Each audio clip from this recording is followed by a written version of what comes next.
وزیراعظم رشی سناک نے کہا کہ حکومت پناہ کے فیصلوں کے بیک لاگ کو ختم کرنے کے لیے پرعزم ہے۔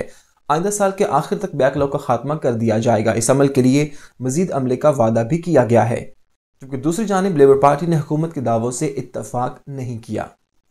مزید احوال جانتے ہیں اس رپورٹ میں۔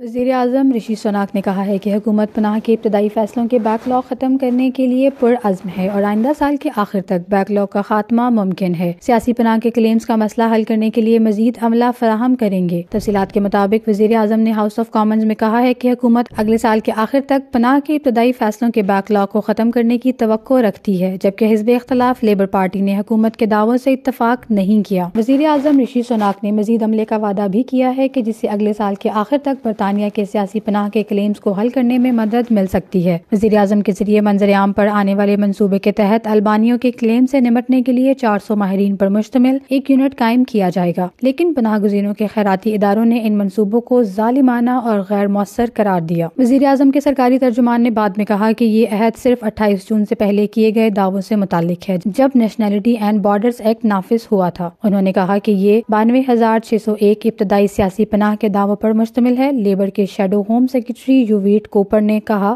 کہ مسٹر سناک کا عہد اس کے بنانے کے چند گھنٹوں بعد ہی ٹوٹ رہا ہے۔ حکومت کا کہنا ہے کہ اس نے پناہ گزینوں کے بیک لاگ کو ختم کر دیا ہے، لیکن ناقدین نے اس پر اعداد و شمار میں ہیرا پھیری کا الزام لگایا۔ ہوم سیکرٹری کا کہنا ہے کہ ان درخواستوں میں سے ہر ایک جس نے بھی 28 جون 2022 سے پہلے درخواست دی تھی پر اس پر کارروائی کی گئی ہے۔ جیمز کلیورلی نے یہ کہا کہ اس رفتار میں 10 گنا اضافے کی وجہ سے ہے جس پر وہ پروسیسنگ مکمل کرتے ہیں۔ مسٹر کلیورلی نے کہا کہ حکومت نے زیادہ سے زیادہ لوگوں کو شامل کر کے اس عمل کو بہتر بنانے اور حقیقی جواب دہی کو لاگو کر کے سیاسی پناہ کے نظام کو بہتر بنایا۔ تاہم مسٹر کلیورلی نے اعتراف کیا کہ بہت کم تعداد میں اب بھی حل طلب ہیں، جہاں پناہ کے متلاشیوں کو سیکیورٹی خدشات اور دیگر مسائل کا سامنا ہے۔ لیبر کا کہنا ہے کہ حکومت ہدف کو طے کرنے کے غلط دعوے کر رہی ہے۔ تاہم جیمز کلیورلی نے اس دعوے کو مسترد کیا ہے کہ ہوم آفس کا یہ کہنا غلط تھا کہ اس نے سیاسی پناہ کے بیک لاگ کو صاف کر دیا۔